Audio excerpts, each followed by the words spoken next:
This is your host, Casey DeShock. Alaska Conversations is supported by a community of Alaskans dedicated to our state.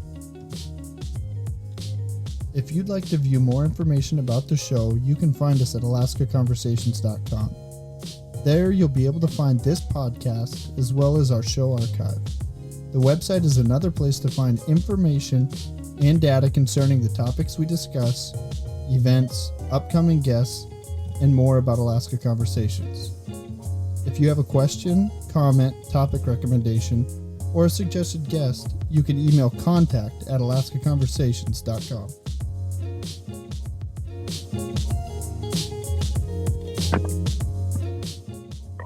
This is episode 4. My guest today is Professor Doug Reynolds. He earned his PhD in economics from the University of New Mexico. He has been a professor of economics at the University of Alaska Fairbanks School of Management for many years. Professor Reynolds has also conducted consulting and research in private industry, focusing on resource economics. Dr. Reynolds, welcome to Alaska Conversations. Thank you very much.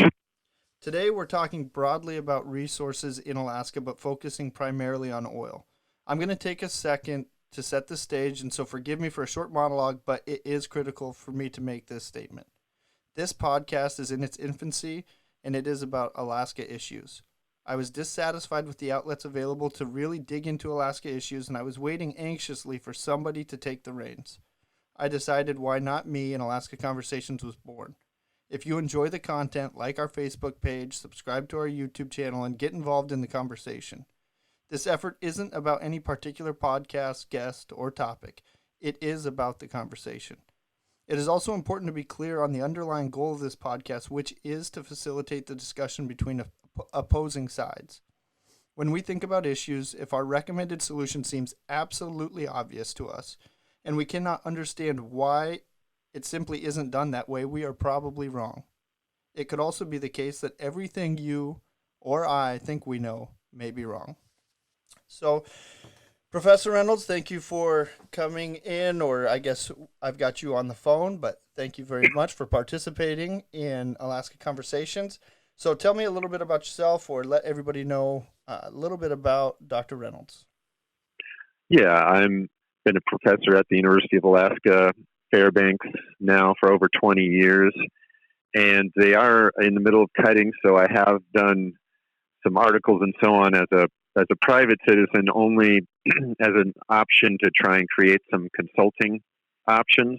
I haven't really done any consulting for a while. I used to do some consulting here and there. So that's just if they continue on the cuts. And I understand, that's a whole different issue, the cuts of the university and how that's going to work out. That's a separate issue. I don't want to get into that. But knowing that they could have to cut, I'm just trying to set up consulting as an option. But I have been in other countries. I've been to the former Soviet Union right after the fall. I was teaching there. I was in Poland and some other countries. I've been in Mexico. So I've seen, and Norway. I was 2 years as an exchange student in Norway. So I've seen a lot of different countries. They're oil. Most of these countries are oil producing countries like Alaska.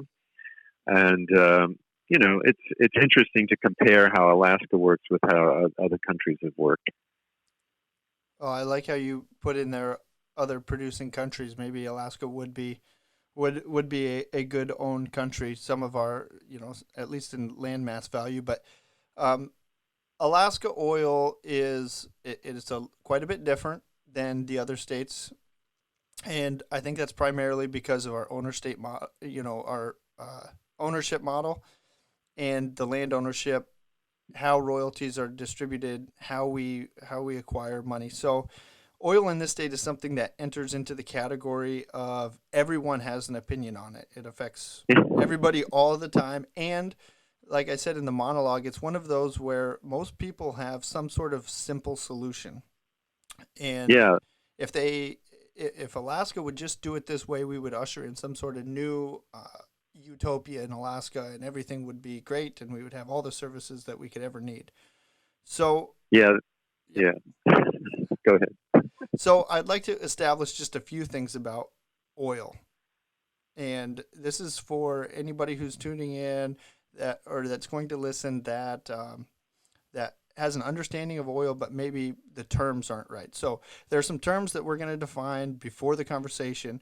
So I would like to talk about gross value, wellhead value, and perhaps the price of Alaska North Slope oil versus other more known benchmarks like WTI or Brent crude. Yeah, so Alaska's ultimately the oil gets used in California. Really, it should have always gone to Japan,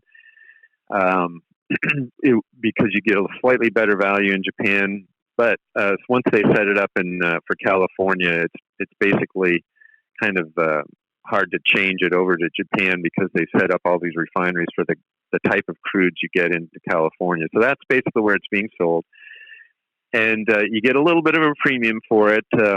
Over the years, that probably premium's gone down a little bit, but you get a little bit of a premium for it over the West Texas price. However, there's a big cost to get it from the North Slope all the way down there. So the wellhead value is different than what you get in California, the so-called value. And I don't know the exact numbers. I don't keep track of those numbers. Something on the order of $5 less or $10 less, something along those lines, at the wellhead. And obviously, the more you can fill that pipe, the better your cost. But they negotiated a tariff, the difference in price from the wellhead to basically California a long time ago. So can't really change it too much. So then, let's say it's relative right now. Roughly, it could be $70 in California, but we might be getting, say, roughly $60 on the slope at the wellhead. Just roughly, I don't know the exact numbers. I don't keep track of them every day. So you get a little less, and so you sell your quantity times that price. That's your revenue. Now you're going to subtract some costs, and then there's a royalty that goes straight to the state, and then you're going to do some sort of tax based on the revenues left over for the producers. And so that's the extraction tax or the production tax, and then which used to be called a severance tax. And then we get that severance tax, and then there's a profit left over, and the federal government taxes that. And so it's a little convoluted. Usually, everything in markets and economics and buying and selling shares, they like to keep things complicated to confuse people so they can make their money. So if you think it's complicated, that's the whole point. It's supposed to be complicated so you don't understand where you're losing or winning. Well, when it comes to Alaska's production tax, just objectively, I think that we have a more complicated tax structure than most of the other states, and a lot of that has to do with us being an owner state.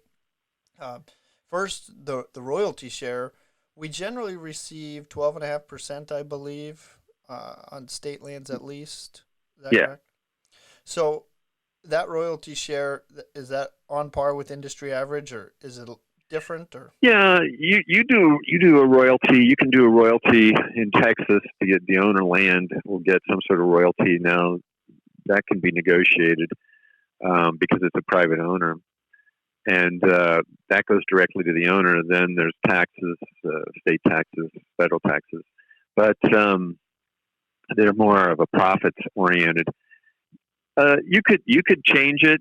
It's hard to change because everybody likes to define themselves. Well, this is our pot of money, or this is your pot of money, or this goes to this thing. Like some of the royalty goes exactly to the permanent fund. So once you have all these definitions of where pots of money are going to, you hate to change everything. And the other thing with North Slope crude is that our production numbers are quite lower than they used to be. So where our numbers, do you have an idea of where our numbers are today compared to where they once were, and roughly maybe how quickly they've been falling? Well, so roughly it was at 2 million barrels a day. It's down to about 500,000 days now. 500,000 barrels is still good. Concern was that it would have gone down to say 300. 500,000 is 500 million or 500,000 barrels a day, and it would have gone down to 300,000 barrels a day or even lower. And then the question is how low can it go? And that's another debatable issue, how low it can go in the pipeline. Uh, so, but all kinds of places around the world, they go up and then they start going down. Now they can go up again when there's specific changes, like opening up new regions or maybe a specific technological change. Now, when you think of Texas has been open up for a long time. So why did their production go way up? Well, they had this new technology, shale oil. And so you say, oh, we can use shale oil in Alaska. Well, actually, using shale oil in Texas is possible because there's a lot of gas with the shale oil, and you have to be able to sell that gas, or you have to flare it. And not just that, they use the gas, and they have a extensive pipeline system already set up that you're never far away from a major pipeline to get hooked in. Although they are constrained a little bit lately. But the thing about it is, when you're looking for this shale, you're often going to find gas. And so if you're doing a lot of drilling to find this resource, and all you're finding is gas, you're wasting a lot of money in Alaska because you can't sell the gas, you can't do anything with it. So it inhibits that exploration effort. Whereas in Texas, you'll explore because if you find gas, well, that's okay, we can sell it. And they had really high prices around the turn of the new millennium. So those high prices incentivized a lot of that shale exploration. Then when they finally started finding where more of the oil resources were, then they could exploit that. But even then, they still had a lot of gas, and they'd still want to sell it. So that makes it different than Alaska. So it's not just convoluted taxes that makes us different. There's other physical aspects, plus the cold, plus the ice, plus the ice roads issue. That's another issue you can get into, the whole ice roads issue. So it's complicated. And for us, when we look at what we've been doing since about 2006, we've really got a net profits tax. So some of the shale plays, New Mexico, Texas, Colorado, North Dakota, etc., they generally do a tax, as far as I know, that's on the gross value or wellhead value of the oil. In Alaska, we do it differently. We have it on net profits. So the state is sharing some of the cost risk associated with exploration, I believe, on the slope. Yeah, I I haven't looked at it too closely how it all falls down, how their taxes differ for our taxes. I would definitely want to look at it again. And now there is also the tax credits, which is again another issue. The idea is to incentivize new drilling, getting new wells. Although when they first put it in, a lot of it had to do with, we're going to match Texas. Well, Texas is doing shale oil. You really can't do shale oil until you get a natural gas market set up on the North Slope, and that won't be for some time. So it's going to be hard to do shale oil just in general. But then there's there's other issues with the tax credits. But as far as the how you tax it, it shouldn't matter that much. You should be able to adjust it. Sometimes you like it to be complicated to incentivize things. Sometimes you like it to be simple. I don't know. It's an issue. Well, we'll step back a little bit from the precise taxes, etc. There is an argument going around, or there's a discussion going around. It happens every time that oil companies are releasing quarterly returns, announcements to investors. It's said that oil companies are finding their largest profits, their greatest profit margins in Alaska. So, do you know if oil companies really are finding their greatest profit margins on the North Slope, or is there a reason that it looks that way? Well, I would my I don't look into it that closely to really compare the tax structures and see how they're different. But in general, does look like the profits are higher here than in other states, and it should be compared. And so then the question is, well, we had a vote on this in what 014, I guess it was, on the tax change, and then they're thinking about doing a new vote on a new tax. So that's fine. You wonder though why hasn't the legislator looked at it? The legislative sessions all these years, not just under this governor, but the previous governor. Why haven't they looked at these taxes? So what you have to remember is there's one other issue that's kind of unseen underneath all this that's playing at least some role, maybe not the whole role, but some role, and that is Cook Inlet exploration. Cook Inlet natural gas, because it is a mineral, so it's under a mineral rights, Alaska mineral rights and taxes just the same, only its value is much less because it's natural gas than the North Slope. But nevertheless, it's under this tax regime, and the tax credits incentivize the Cook Inlet exploration. So back in 2013, Anchorage was in a crisis because they were running out of natural gas and the pressure was going down. And one of the objects of this tax credit was to incentivize additional exploration. And it also incentivized exploration in the Cook Inlet. And now they have more gas. So it's kind of a quote unquote subsidy, like a subsidy for the natural gas situation in the Anchorage area. That is, the point of the tax credits is to make sure Anchorage keeps its natural gas supplies abundant. Well, there are other ways of doing that without having the tax credits. You could put a small bore pipe, not a big pipeline, a small bore pipeline from the North Slope down to Anchorage, and it would help development in a lot of the state. But I think the Anchorage legislators like the way it works for them because they get a better benefit for them. It's maybe a cost for the rest of the state, but a benefit for the Anchorage area. Well, yeah, you're in Fairbanks suffering through lack of natural gas, and myself out in Bristol Bay where we don't have any access to natural gas. There is a statewide there disproportionately some infrastructure has been built in, especially in South Central, compared to other regions of the state where we're just missing out on some of that infrastructure. But there are costs to getting that natural gas, even a small bore, environmental concerns and et cetera that play into that, I believe. Yeah, I mean, Canada's done a lot of these. If you do the cost, you could do it. You could get it either halfway to Fairbanks or all the way to Anchorage. You could, if you went halfway to Anchorage to Fairbanks, and it would only be 18 inches, not these 20. I don't know. They were talking about 30-inch, or of course the big one was 48-inch. Nothing that big, just a small bore for in-state use.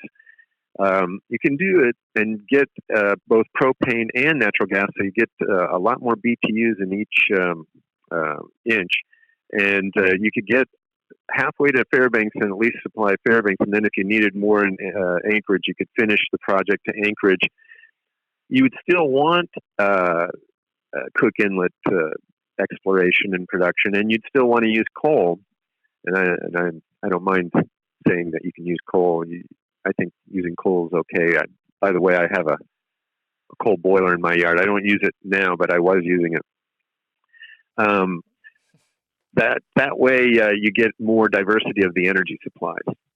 I didn't mean to laugh a little bit about the coal boiler. I was just making sure that nobody's getting too upset. It's not like you're trying to destroy the world. It's something that's available to you, and that's what you're using to heat to heat or do whatever it is that you're doing. So I'm sure that you're not intentionally trying to destroy the earth.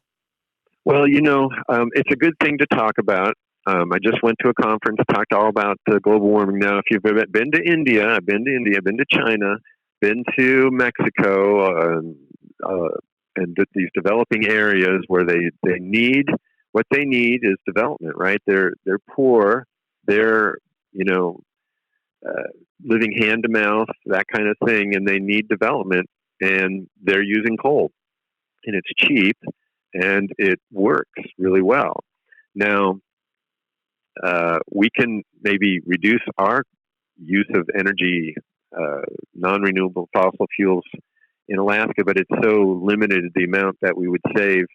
We have to be also considerate of people getting cold and people and pollution. That is, coal can be actually, as far as particulates, can actually be very quite clean. Of course, natural gas is very clean. I like natural gas. And propane can be very clean, and we can get it to a lot of places. I just think a diversity and specific needs for specific locations can work. What's great about the coal use up here in Fairbanks, and actually they could do it in Anchorage. I know Anchorage would hate it, but they could do it. They could build a big power plant right in downtown Anchorage, and you get a lot of heat. I mean, that's what they do in Poland. They have big power plants, and they send the heat. It's coal-powered, and the heat and the power. So you're actually getting, with one carbon atom, two uses, the heat and the power. They could do it in downtown Anchorage. It'd really help. We do it in downtown Fairbanks, and we do it on our campus, UAF campus.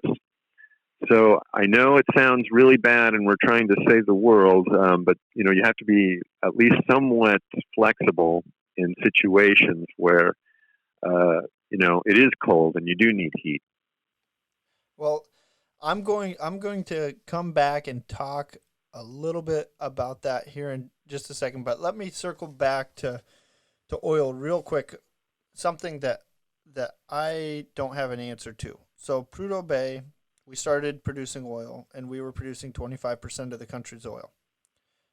Now we're producing about 4% of the country's oil, and we're sixth largest producer probably in the country. There's only a few things that could have happened. Number one, we could have depleted the resources. Our resource could be almost gone. That doesn't seem to be the case when you look at reserves, but I do know that fields have declining production values. The other thing is that our tax structure isn't very attractive, or it could be that just other locations are better plays. Do you have an idea of one of the three, which one is probably playing the larger role, or is it just combination? No, that's a really good question. And again, people are really confused about what is oil. Shale oil is different than conventional oil. So our conventional oil, it's gone down, sure, and it's gone down on a fairly, not a particularly quick rate, and they're still finding some more. But you can't do shale oil in Alaska, and they're doing shale oil in Texas and shale oil in North Dakota. And so I keep seeing this, and it disturbs me to no end. Oh, Alaska isn't keeping up with Texas. Well, they're doing shale oil. You can't do it in Alaska because in order to do it, you have to be looking and you have to be able to market your natural gas because you're going to find a lot of natural gas when you're doing that. And as you find this natural gas, it costs a lot, and you find the natural gas and you can't sell it. So you're wasting all your effort. So you're not going to do shale oil in Alaska. It just won't work until we get a big pipeline. And by the way, we're not going to be able to compete very easily with even the Gulf of Mexico with LNG, liquid natural gas. And so I don't want to get into that issue yet. Okay. But just look at the oil. It's only natural that if everybody's doing shale oil and they're expanding, that we're not able to do that shale oil. We had to do the conventional kind, and it's on a slow decline, just like Texas conventional oil is on a slow decline. So you haven't looked too in depth at some of the other tax structures in some of the other states, but do you have an idea, or have you heard whether we're on par with our tax rates, higher, lower, or Well, I think it's definitely too low. I think they should look at it, but again, the Anchorage area legislators aren't going to look at it because they like the fact that it has the tax credits that keep the Anchorage area residents full of natural gas. So that's kind of the situation. Yeah, they should look at it, and I don't know, the actual vote on this actual change might be okay, but it leaves some of the tax credits. I think it should be a straight tax for everybody. It should be looked at. It should be a little higher. I think but that's not the reason we're at 4%. The reason we're at 4% is because they can do shale oil. We can't.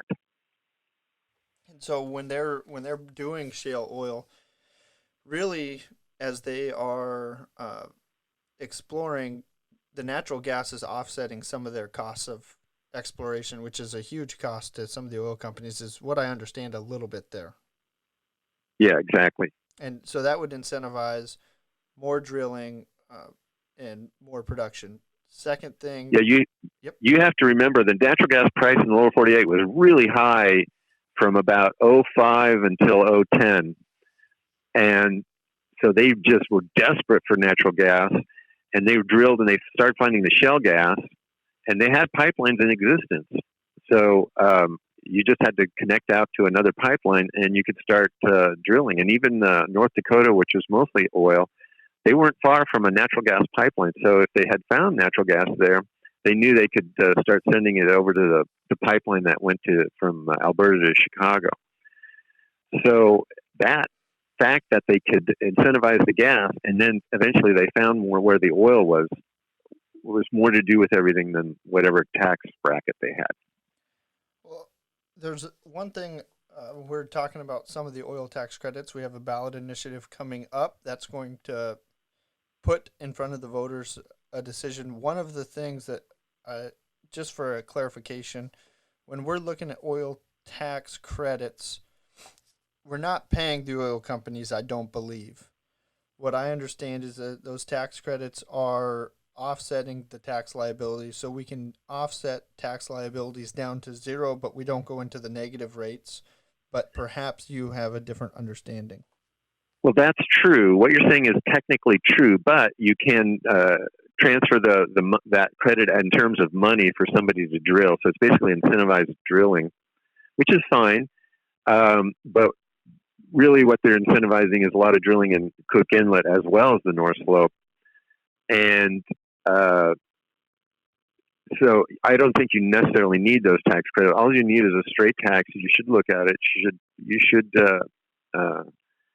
get the experts in and compare it and so on. That's what they should do. But they haven't done it. It's been 10 years. And the reason they haven't done it, not quite 10 years, but the reason they haven't done it is because they like the tax credits. They like the fact that there's incentives for the Cook Inlet drilling.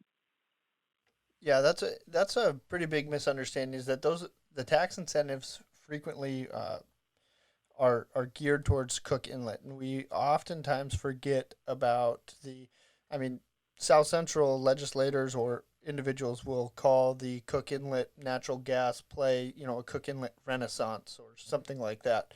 We often forget about the Cook Inlet play, and I think that's a really great point that people should keep in mind. Additionally, just before the podcast, I looked up Texas's production tax, and Texas has a 4.6%, which is a little bit higher than our minimum. So a lot of our taxes, when we have the tax incentives or the tax credits, we have a tax rate of 35% of the net profit. So Texas and Alaska are already not comparable because one's gross and one's net. But then our tax credits go to the oil companies, and they will offset the value or the amount that's owed to a minimum, and usually that minimum is like 4% or 3%, 2%, depending on the value. We have had a lot of tax changes, and Texas has had their production tax in place since 1951, and so it's a much more stable environment. You have a lot of experiences overseas. Do you find Alaska is a very stable tax environment? Should it be a stable tax environment? Is there anything that we could do, or are we kind of on par with other oil producing areas? Well, that's a good question. It always comes up. I'm not convinced that changing taxes slightly is like the biggest deal in the world, although they claim it. So Norway has kept theirs. It's relatively high. They kept it intact, and their production went down, and the exploration probably too has gone down. I don't know. They did have one new exploration success lately, but I don't think, and they've tried to keep it because of that very issue, but they've kept it high and stable rather than going up and down. In fact, what I find is when the next tax comes along and it's rather high, they say, "Oh, you can't do that because it disincentivizes the exploration." But then when we once it's once they say, "Well, let's lower it," they never say, "Oh, you can't lower it because that'll cause a change. That'll mean you're changing the taxes again, and we don't want to have them change." No, they would never say that. They're always saying, "Oh, if you're going to lower it, that helps us." But then when they're high, "Oh, if you're making it higher, that means you're changing the business environment." So they come up with a convoluted argument one way, but it's a different argument the other way. So I mean, you could run numbers, but I would guess it's a lot less of a big deal than everybody's saying. If you want a really bad business environment, Venezuela could be it, where they've nationalized things. But most countries around the world have nationalized their operations, and then they bring in new help. We couldn't do that so easily because we're under U.S. law. It's much harder. It'd be a pretty hard deal to have a state government-run entity. Not that we don't have those, but it'd be a little harder to do. And you'd have to bring in the oil companies to do the searching, to run different operations. Well, there seems to be some group that would like to see the state take over the natural gas pipeline. Would that fall under the category of nationalize, or is that a different structure? Well, then you could do that. You could have a state owned and run, just like a state port authority.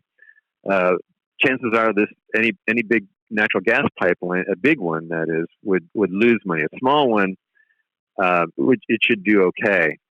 But I'm talking 18-inch, 100 BCF a year, whereas these big ones are 4 BCF a day.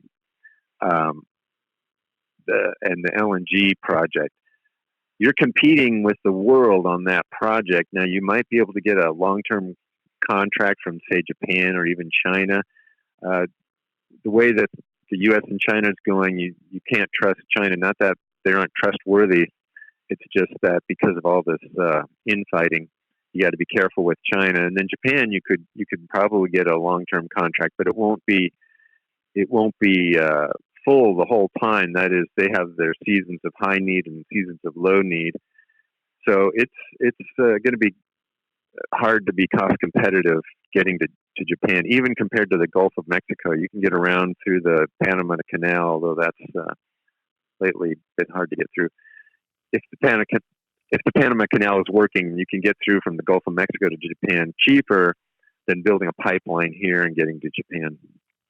Well, it's a nice transition to something else that's interesting. When we're talking about, LNG, and we can perhaps find a buyer in Asian markets, that would be dependent on long-term contracts, as you mentioned, and those long-term contracts are based on some negotiated price. Well, we usually predict oil prices at the state level. We use that to guide where we're headed with our policy. And I would make the argument that futures are a terrible predictor of future prices. And so what I mean by that is Japan, if the spot price of LNG is $3, there's not a lot of incentive of making it, of locking in a contract at $20.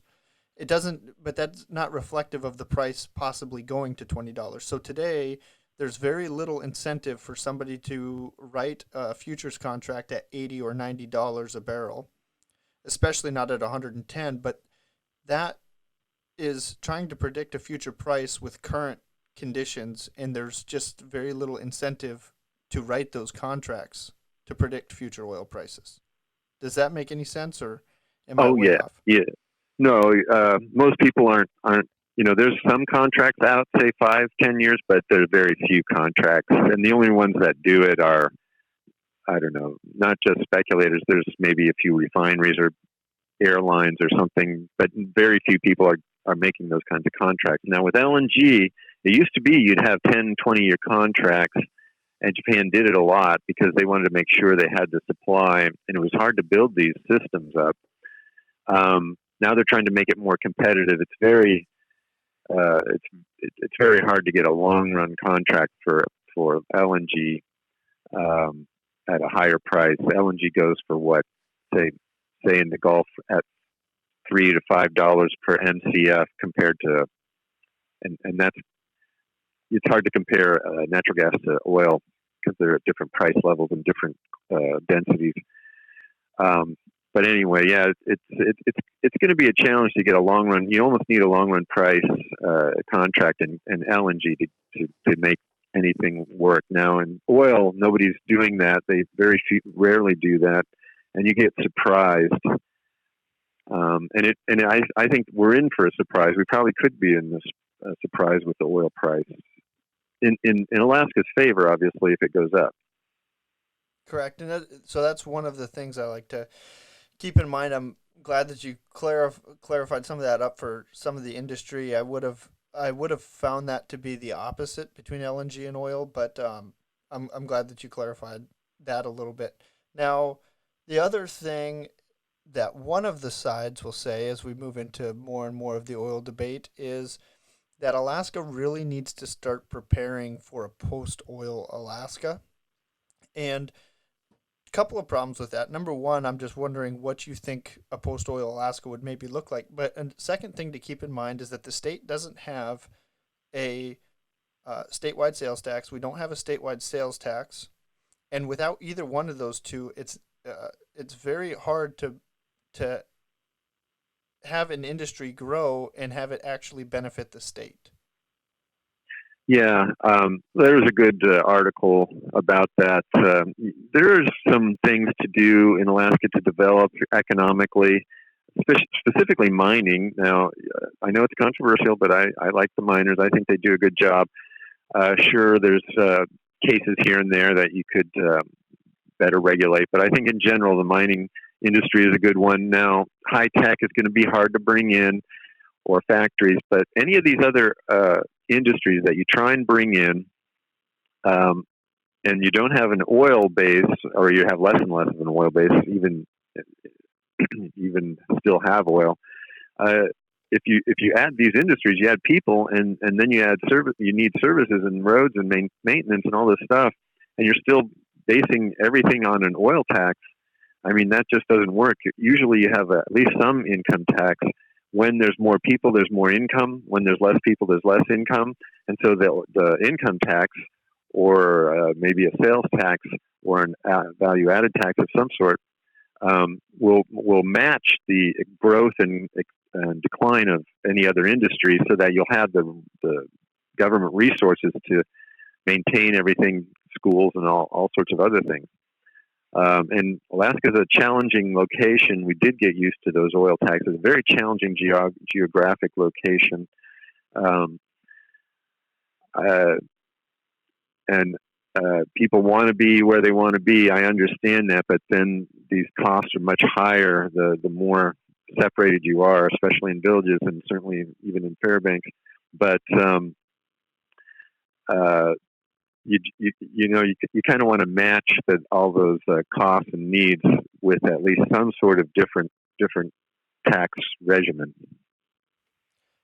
With oil, there's a significant number of people that are really anxious and anticipating growth in oil production, moving us from 500,000 to maybe 800 or 900,000 barrels a day if Some of our most recent finds can come online. People are excited about ANWR, etc.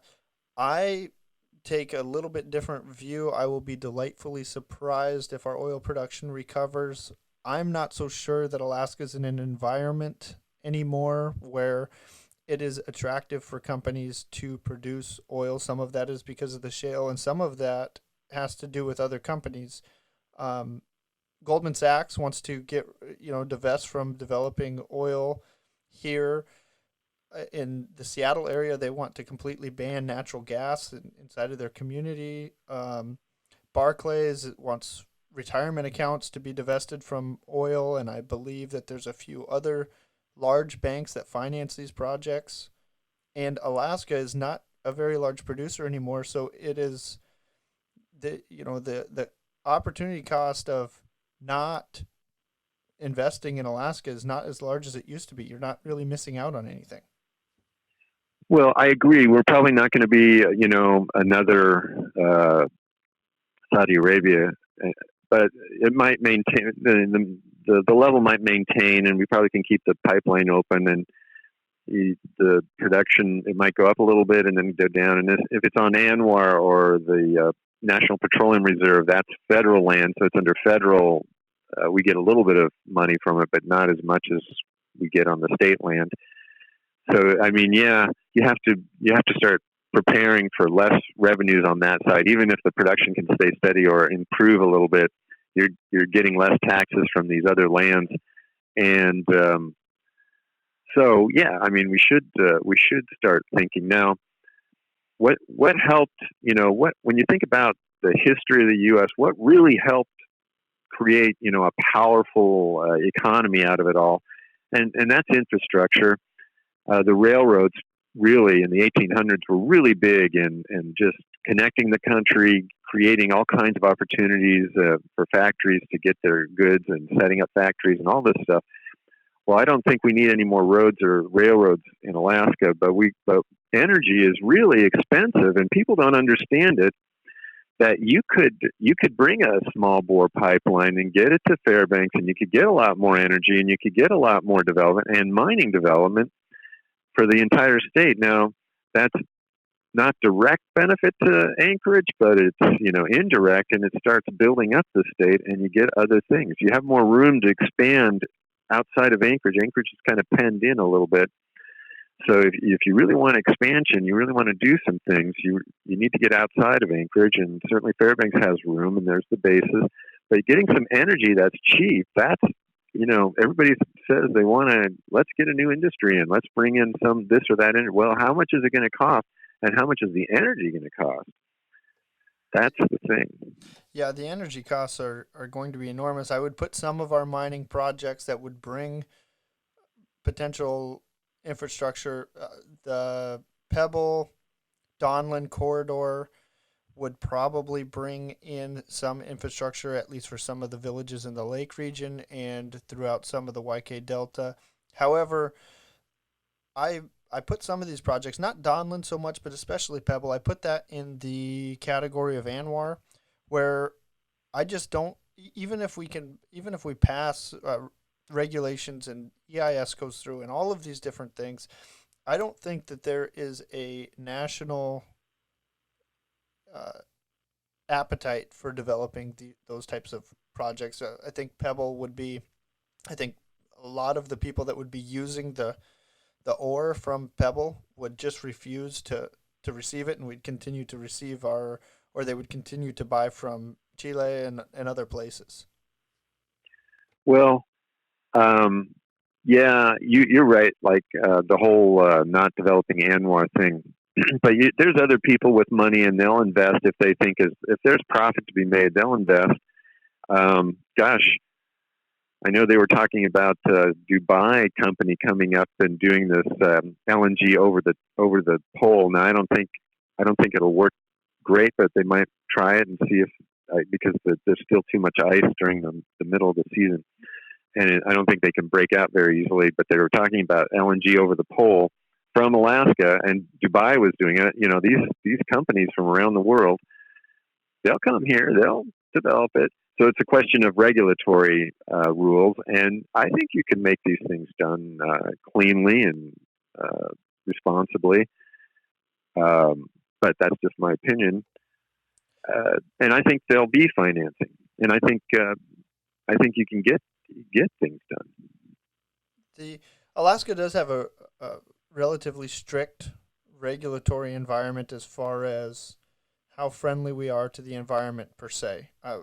One example would be having a subsistence board in association with Red Dog Mine. I mean, that's an extremely unique power setup that I think probably is likely the only one in the world where you have a subsistence board, which is going to inform some of the decisions made by Red Dog, etc. And that's a neat thing about Alaska. Yeah, there's those unique things. The native corporations are unique, but that I don't know exactly how that's set up, that board. But that's exactly the kinds of things you need. You need innovation in local control. Now, the pebble mine is obviously a problem because if it breaks, it goes down into the salmon, the Bristol Bay salmon area, I guess it was. And those two,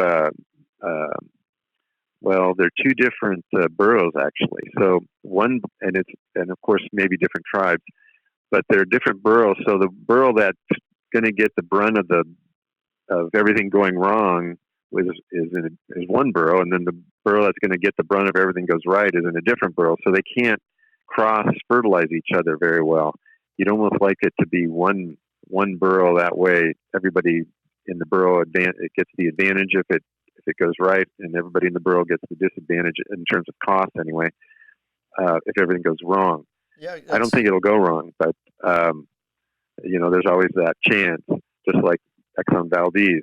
But I don't think that the Exxon Valdez crash happened. I don't think that means everybody in Alaska hates oil. I think they still love oil, and they're glad we have had an oil industry, even though we had the Exxon Valdez spill. Well, in the fishing industry has somewhat recovered from Exxon Valdez, and the company has been settling that for decades now, and we just want to make sure that not another one of those happen. It's interesting when you talk about when we're talking about Pebble, we're talking the Lake and Penn Borough combined with the Bristol Bay Borough, first borough formed in Alaska by the guidance or the brainchild of Jay Hammond, who everybody knows the Jay Hammond story. The Bristol Bay Borough is going to annexes the fish. They're not going to see any benefit necessarily from Pebble, where the Lake and Penn Borough would receive quite a bit of money. And then you have the largest community in Bristol Bay, Dillingham, which is not in a borough, and so that's the complexity of the Pebble argument. So there should be ways of innovatively dealing with it. I'm sure there are. I haven't studied that issue too closely. So I know it's hard, but I think innovation could work. Well, you also had a article it's where I came up with the idea of us doing the podcast. You had an article that you wrote in ADN, which I found really interesting because it's not only that you were calling out Goldman Sachs for kind of their signaling to the environmental crowd, but also that a lot of times these companies that are doing that aren't necessarily accomplishing anything. So yeah. Could you talk a little bit about what Goldman was talking about doing and the recommendations you gave to him? Sure. Well, I don't know exactly why they would even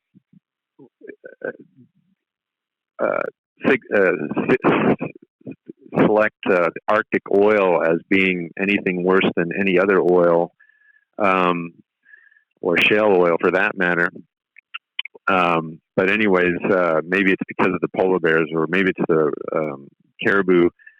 And they can drill for oil under a long distance. I don't think they would have any problems. The caribou would have no problem. In fact, several decades ago, they were going to put reindeer where that North Slope area is on Anwar, as a way of development. So I think oil would do a lot less damage to the the caribou herds than having a reindeer herds there. So as far as Goldman Sachs, I mean, it's obviously more about publicity than actual. You'll get people investing, I think, in Anwar from all over, from Dubai or China or all over the place in different things. So I don't think we have to worry about Goldman Sachs per se. But if they're really, going to call out somebody, why not call out Amazon? Doesn't Amazon, because you're buying things online and you're having it shipped one piece at a time rather than going to your local store where they're shipping in everything at one time and they're saving on the shipping cost and the carbon cost of the shipping per item, why don't they go against Amazon? But of course, they'll never do that. They probably make money with Amazon and the Amazon companies surrounding Amazon. So great, they make money. That's what they're supposed to do.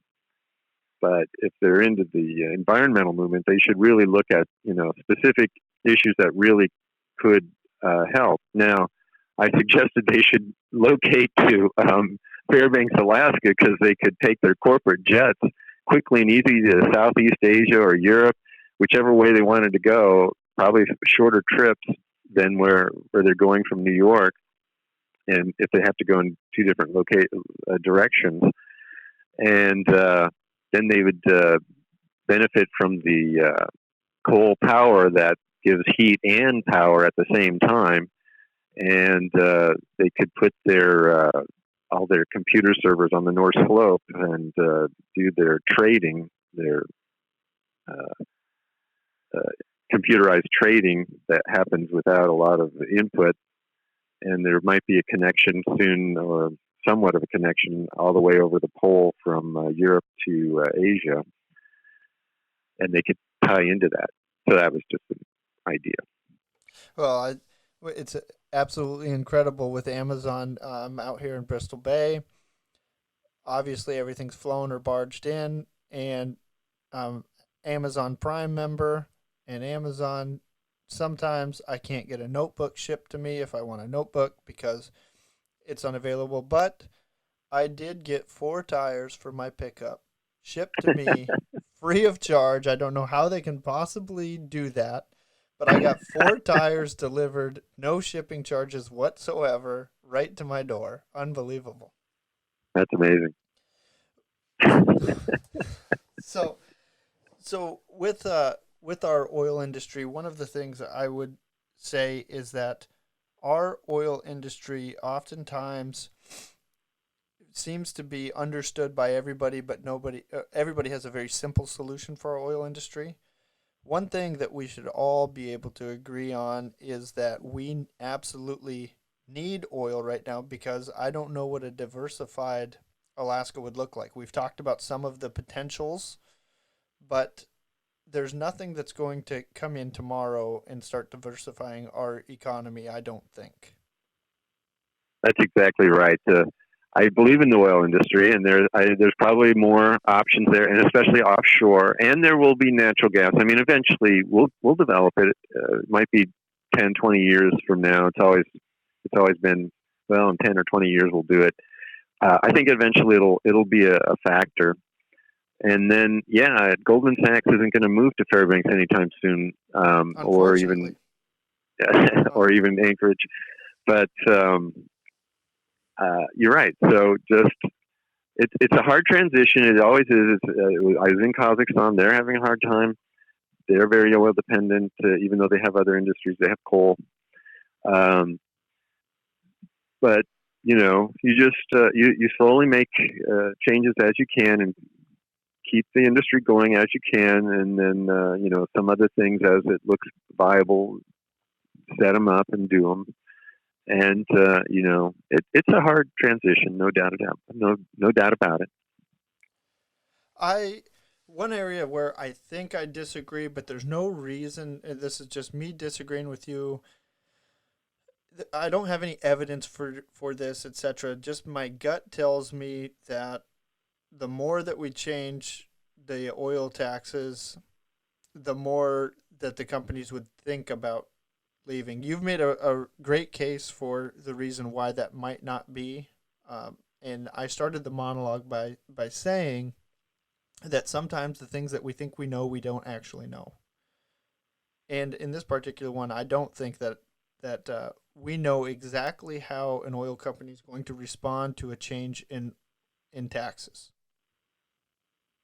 No, you don't. You don't actually know. And the other problem we have compared to Texas, besides the shale oil thing, is they do have a lot more companies.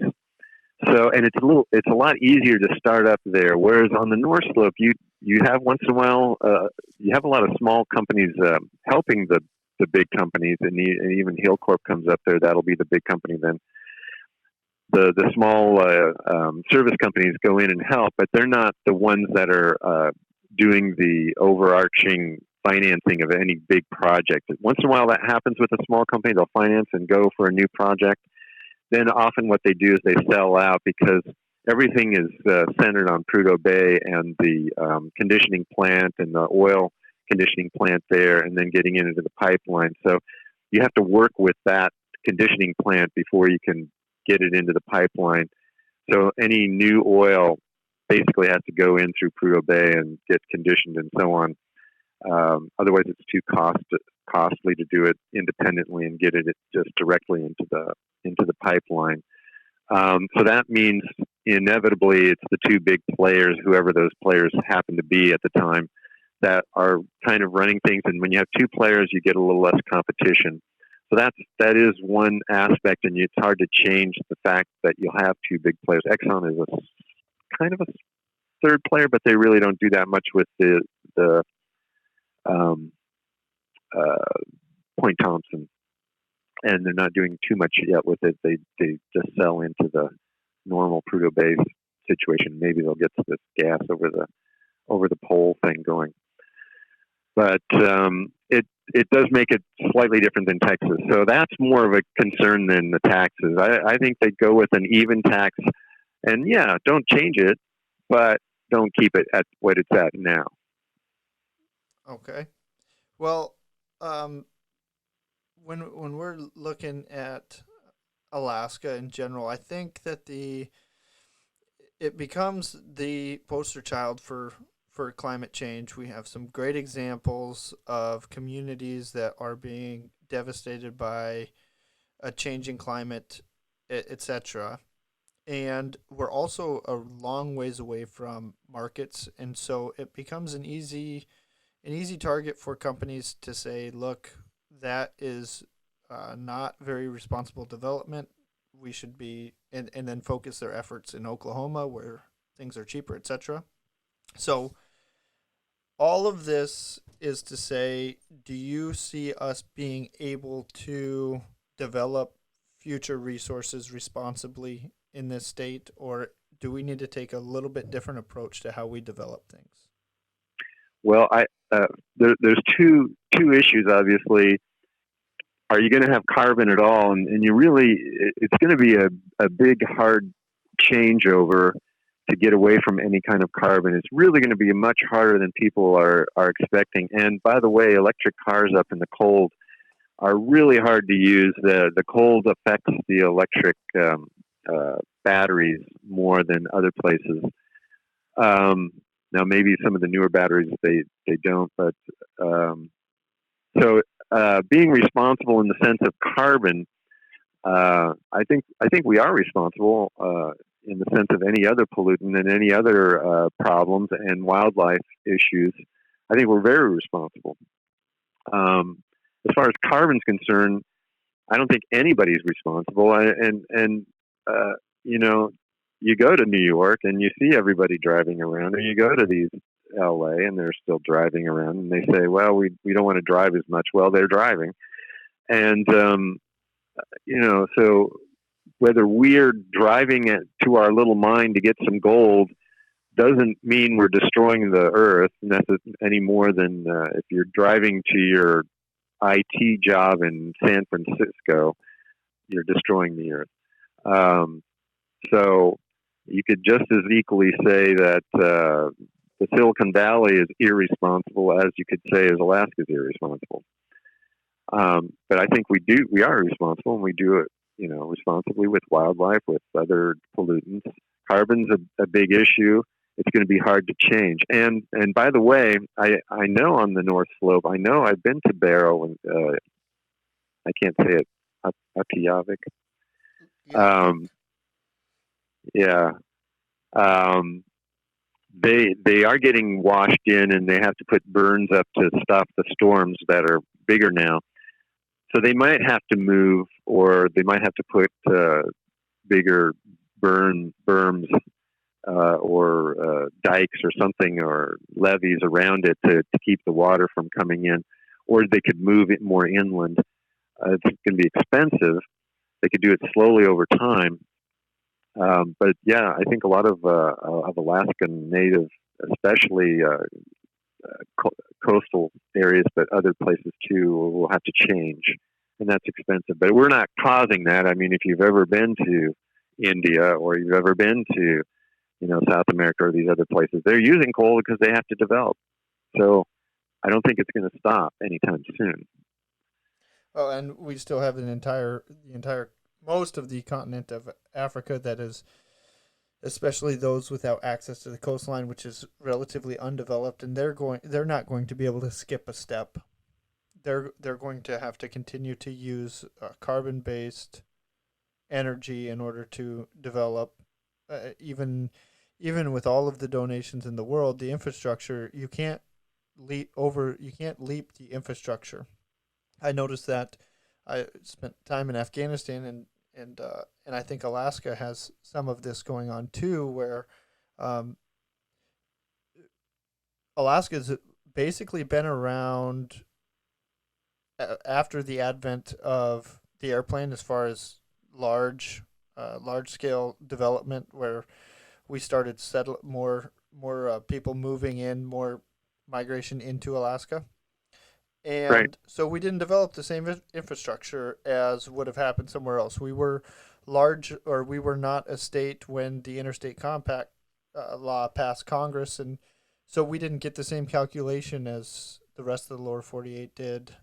All of those things play a role, and so the underdeveloped world, or the undeveloped world, we're not going to be able to skip directly towards today's technologies, because the rest of their infrastructure won't develop in a way that will allow their economies to grow in order to sustain that sort of development, is my initial guess on that. Yeah, I think so. Well, today my guest has been Professor Reynolds, and I enjoyed the conversation. I love talking oil. I hope that we will have a chance to talk other resource issues into the future, and I've really appreciated it. Is there any place that somebody can find you? Obviously through the University of Alaska Fairbanks. I don't know if you have anything else out there where people can look you up. Yeah, I mean, you can contact me at the University of Alaska Fairbanks. All that information's on the web, and then I do have a separate email just because I'm trying to think about being a consultant. So it's ffdbr@yahoo.com. So either one, it's fine. Well, I'll be putting up your article that you wrote in ADN. I'll put that on our website, alaskaconversations.com, and I appreciate it. Have a great day, Professor Reynolds. Yeah, thank you for contacting me and doing this with me. I appreciate it. Yeah, I hope to have you back. Yeah.